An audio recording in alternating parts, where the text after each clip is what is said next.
నమస్తే, welcome to right angle. Iran, Israel, America యుద్ధంతో నిజానికి ప్రపంచమంతా కూడా ఒక్కసారిగా ఆలోచిస్తున్న అంశం ఏంటంటే వాణిజ్యానికి, సప్లై చైన్స్కి ఎటువంటి విఘాతం కలుగుతుంది, ముఖ్యంగా ఆయిల్ ఇంపోర్ట్స్ అండ్ ఎక్స్పోర్ట్స్ విషయంలో ఎటువంటి తేడాలు వస్తాయి, అండ్ ప్రస్తుతం ఉన్నటువంటి ఈ ప్రతిష్టంభన ఎక్కువ రోజులు కొనసాగితే ప్రపంచం పడే ఇబ్బందులేంటి, ఇట్లాంటి అంశాల మీద చర్చ నడుస్తోంది. అందులోనూ భారతదేశం ఖచ్చితంగా ఎటువంటి ప్రభావాన్ని ఎదుర్కోబోతుంది అనే అంశానికి సంబంధించి చాలామంది చర్చిస్తున్నారు. నేను వాటిని చాలా సింపుల్గా, ఈజీగా అర్థమయ్యే విధంగా, అఫ్కోర్స్ ట్రేడ్, ఫైనాన్సెస్ ఏ విధంగా ఉంటాయి, నంబర్స్ జోలికి వెళ్లాల్సిన అవసరం లేదు. బట్ జరుగుతున్న ఈ యుద్ధానికి సంబంధించినటువంటి తీవ్రతను మనం అర్థం చేసుకుంటే, అక్కడ ఉన్నటువంటి భౌగోళికమైనటువంటి అంశాల ప్రభావాన్ని మనం తెలుసుకోగలిగితే ఇది ఈజీగా అర్థమవుతుంది. అందుకోసమనే నేను మ్యాప్స్లో ఎక్స్ప్లెయిన్ చేయబోతున్నాను. సో భారతదేశం ఇక్కడుంది. భారతదేశానికి సంబంధించి ముఖ్యంగా ఆయిల్ ఇంపోర్ట్స్ కానీ ఇవన్నీ జరగాలంటే మనకు ఆయిల్ కానీ, లిక్విఫైడ్ న్యాచురల్ గ్యాస్ ఎల్ఎన్జీ కానీ, ఇవన్నీ కూడా ఎల్ఎన్జీ కావచ్చు, పెట్రోలియం ప్రోడక్ట్స్ కావచ్చు, ఇవన్నీ కూడా ఈ పర్షియన్ గల్ఫ్ నుంచే వస్తాయి. దీన్ని పర్షియన్ గల్ఫ్ అంటారు. ఇది మన అందరికీ తెలుసు. ఇది పర్షియన్ గల్ఫ్. ఈ గల్ఫ్ నుంచే, గల్ఫ్కి ఆనుకొని ఉన్నటువంటి దేశాలే యుఏఈ కావచ్చు, బహ్రెయిన్ కావచ్చు, కువైట్, ఖతార్, సౌదీ అరేబియా, ఇవన్నీ కూడా ఈ పర్షియన్ గల్ఫ్కి ఆనుకొని ఉన్నటువంటి దేశాలు. సో గల్ఫ్ కోఆపరేషన్ కౌన్సిల్ అని ఒకటి ఉంది, జీసీసీ అంటారు. అంటే ఈ జీసీసీలో సభ్యత్వ దేశాలు ఇవన్నీ కూడా. నిజానికి మరి పర్షియన్ గల్ఫ్ అంటే అర్థం ఏంటి? ఈ గల్ఫ్ అంటే ఈ పర్టికులర్ ఈ పర్టికులర్ సముద్ర ప్రాంతాన్ని గల్ఫ్ అంటారు. ఒకవేళ ఇది గల్ఫ్ అయితే మరి ఇరాన్ ఇక్కడ ఉంది కదా, ఇరాన్ కూడా ఈ గల్ఫ్కి ఆనుకునే ఉంది కదా, కోస్తా తీరం కదా, మరి దాన్ని కూడా గల్ఫే అనాలి కదా అని అంటే గల్ఫ్ దేశమే, కానీ జీసీసీలో భాగస్వామ్య దేశం కాదు. జీసీసీలో Bahrain, Kuwait, Qatar, UAE, Saudi Arabia, ఈ దేశాలన్నీ ఉన్నాయి. కానీ ఇరాన్ అందులో భాగస్వామ్య దేశం కాదు. ముఖ్యంగా దానికి ఇంకొక మతపరమైన కారణం కూడా ఉండవచ్చు. బట్ ఇరాన్ అనేది షియా దేశము అండ్ మిగతా అన్ని కూడా సున్నీ దేశాలు. ఓకే, సో ఇక్కడ నెక్స్ట్, సో ఈ పర్షియన్ గల్ఫ్ నుంచే ఆల్మోస్ట్ పెట్రోలియం ప్రోడక్ట్స్, ముఖ్యంగా ఆయిల్కి సంబంధించి చూస్తే ప్రపంచానికి కావాల్సినటువంటి ఆయిల్లో 20% వాటా, 20 నుంచి 25% వాటా ఈ పర్షియన్ గల్ఫ్ నుంచే వస్తుంది. అన్ని దేశాలు, చాలా వరకు దేశాలు ఆయిల్ని దిగుమతి చేసుకోవడం మెయిన్గా ఈ పర్షియన్ గల్ఫ్ నుంచే చేసుకుంటారు. సో ఇక్కడ నుంచే 20 to 25% of the oil imports ఇక్కడ నుంచి జరగాలి. ట్రేడ్ ఇక్కడ నుంచి జరుగుతుంది. సో ఈ ట్రేడ్, ఇక్కడ నుంచి పోయే ట్రేడ్ ఎగ్జాక్ట్లీ ఈ ప్రాంతం నుంచే దీన్ని ట్రేడ్ చేస్తారు. ఇందులో ఇది హర్ముజ్ జలసంధి అంటారు. ఇది హర్ముజ్ జలసంధి. ఈ హర్ముజ్ జలసంధి చాలా కీలకమైనది. ఇది చోక్ పాయింట్. సో ఇరాన్ ఇక్కడ ఉన్నటువంటి బందర్ అబ్బాస్ నుంచి, ఇక్కడ బందర్ అబ్బాస్ అనే ప్లేస్ ఉంది. సో ఇక్కడ నుంచి దీన్ని చోక్ చేసే అవకాశం ఉంది. సో దీన్ని ఆపే అవకాశం కనబడుతుంది. అండ్ ఇప్పటికే ఇరాన్ ఒక స్టేట్మెంట్ కూడా ఇచ్చింది, మేము హర్ముజ్ జలసంధిని క్లోజ్ చేస్తున్నాము, ఏ కార్యకలాపాలు చేయకుండా ఆపేస్తున్నాము అని చెప్పేసి స్టేట్మెంట్ ఇచ్చారు. అఫ్కోర్స్ అది నిజం కాదు. ఇప్పుడు ట్రేడ్ జరగడానికి అవకాశం ఉంది, వాళ్ళ కంట్రోల్లో ఆ ప్రాంతం లేదు అని అమెరికన్ ఫోర్సెస్ చెప్తూ ఉన్నాయి. అండ్ యూఏఈకి సహా మిగతా దేశాలు కూడా చెప్తూ ఉన్నాయి. బట్ ఎస్, ఇప్పుడు మనం చూస్తే అయిపోయింది అనుకోవడానికి లేదు. సో ఇప్పుడు ఇరాన్ ముందున్న ఆప్షన్స్ ఏంటి అని అంటే కనుక ప్రాక్సీ వార్ చేస్తుంది. నేను ఇంతకుముందు వీడియోలో కూడా చెప్పాను. సో ప్రాక్సీ వార్ ఎలా చేస్తుంది అంటే, సో ఇరాన్ ఎలా తన పంతాన్ని నెగ్గించుకుంటుంది అని అంటే కనుక, ఇరాన్కి సంబంధించి 2 ప్రాక్సీలు ఉన్నాయి. ఒకటి Hezbollah, 2 Houthi rebels. Houthi rebels ఎక్కడ ఉంటారు అని అంటే యమన్లో ఉంటారు. ఇక్కడున్న యమన్లో హౌతీ రెబల్స్ ఉంటారు. అండ్ ఇక్కడ ఈ ప్రాంతంలో ఇజ్రాయెల్ పక్కన ఉన్నటువంటి లెబనాన్లో హిజ్బుల్లా ఉగ్రవాదులు ఉంటారు. సో ఈ 2 ఇరాన్ ఫండ్ చేస్తున్నటువంటి టెర్రరిస్ట్ ఆర్గనైజేషన్స్ లేదా మిలిటెంట్స్. ఈ గ్రూప్స్ మేజర్గా ఈ ట్రేడ్ని ఆపడానికి ప్రయత్నాలు చేస్తూ ఉంటాయి. ప్రాక్సీ వార్ చేయడానికి అవకాశాలు ఉంటాయి. ఎక్కడ ప్రాక్సీ వార్ చేస్తారు అని అంటే కనుక, ఇప్పుడు నేను చెప్పబోయేది ఏంటంటే కనుక 2 కీలకమైనటువంటి మార్గాల గుండానే ఈ ప్రపంచంలో ఉన్నటువంటి వాణిజ్యం నడుస్తోంది. అందులో ఒకటి ఈ పర్షియన్ గల్ఫ్ నుంచి వచ్చేటువంటి హర్ముజ్ జలసంధి నుంచి వచ్చేటువంటి ఒక ట్రేడ్ రూట్ అయితే, ఇది ఆయిల్ ఎక్కువగా ఇక్కడికి దిగుమతి అవుతుంది. ఇందులో 20 to 25% వరకు ఆయిల్, ప్రపంచానికి సరిపడా ఆయిల్ దిగుమతులు జరిగేది ఈ పర్షియన్ గల్ఫ్ నుంచే.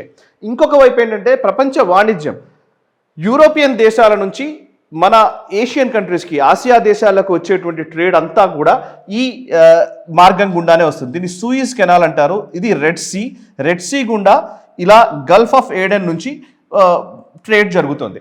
సో దీని ప్రభావం ఎంత అంటే, ఓవరాల్ ప్రపంచ వాణిజ్యంలో ప్రపంచంలో జరుగుతున్నటువంటి ఎగుమతులు దిగుమతులకు సంబంధించినటువంటి వాటిలో 15% అంటే 15% వాణిజ్యం ఈ మార్గం గుండానే వస్తుంది. చాలా చిన్న మార్గము. ఈ మార్గాన్ని కనుక కట్ చేస్తే, ఇప్పుడు హౌతీ రెబల్స్ కనుక ఇక్కడ అటాక్ చేయడం ఎక్కువ చేస్తే, ఇక్కడ దాన్ని కట్ చేస్తే ప్రతి ట్రేడ్కి వాళ్ళు చుట్టూ తిరిగిపోవాల్సి ఉంటుంది.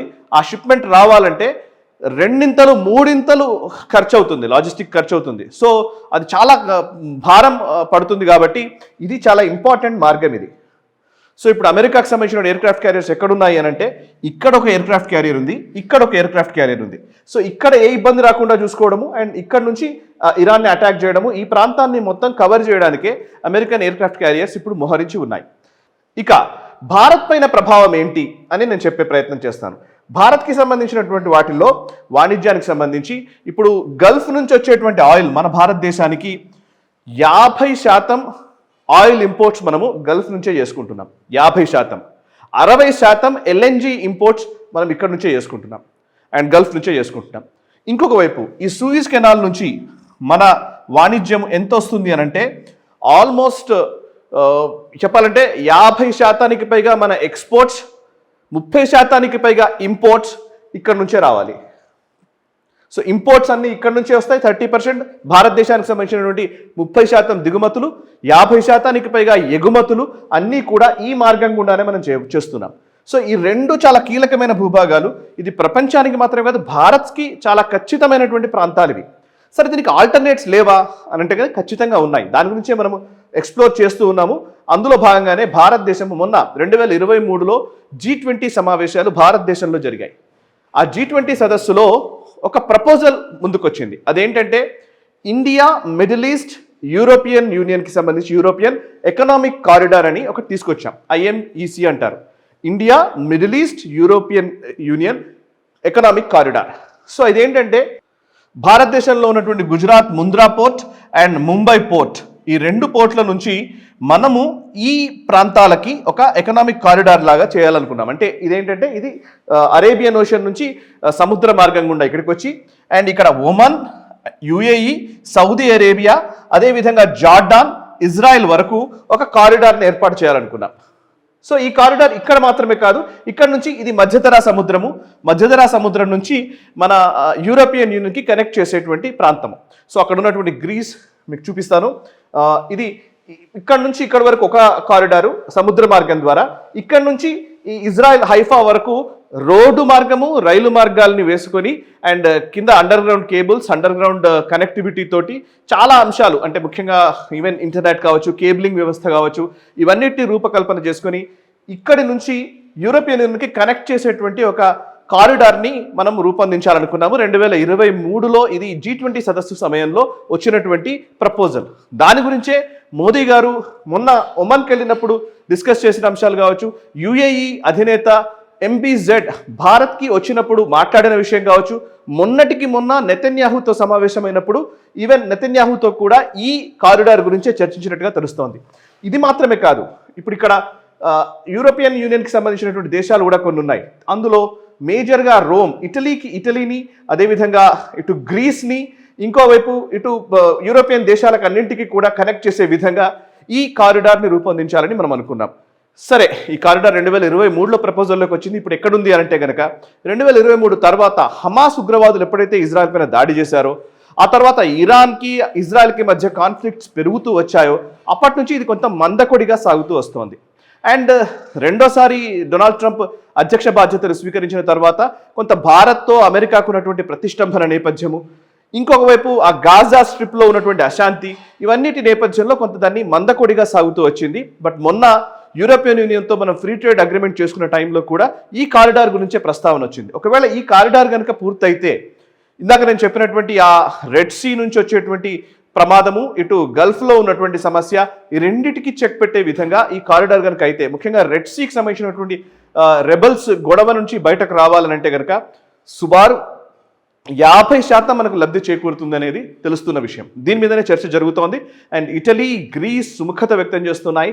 సో ఈ టైంలో ఇప్పుడు ఇరాన్తో యుద్ధం వచ్చిన తర్వాత ఇది ఎటు వెళుతుంది, ఎన్ని రోజులు యుద్ధం కొనసాగుతుంది అనేది చూడాల్సి ఉంది.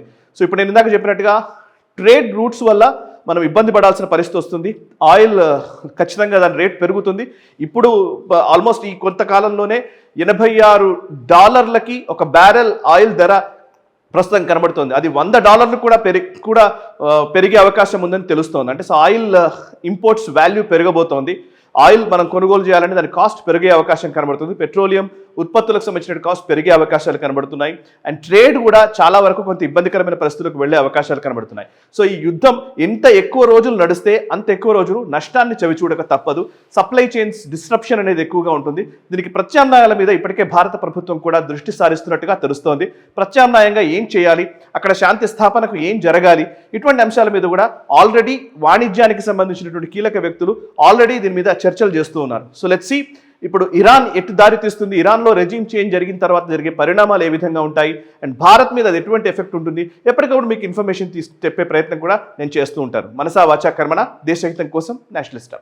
ఈ వీడియో మీకు నచ్చినట్టయితే లైక్ చేయండి, 10 మందికి షేర్ చేయండి. అలాగే కామెంట్ల రూపంలో మీ అభిప్రాయాలను మాతో పంచుకోండి. Nationalist hub group of channels ను సబ్స్క్రైబ్ చేసుకుని తెలుగునాట జాతీయవాద జర్నలిజాన్ని ప్రోత్సహించండి. ఈ వీడియో కింద ఉన్న బెల్ ఐకాన్ పై క్లిక్ చేయడం మర్చిపోవద్దు.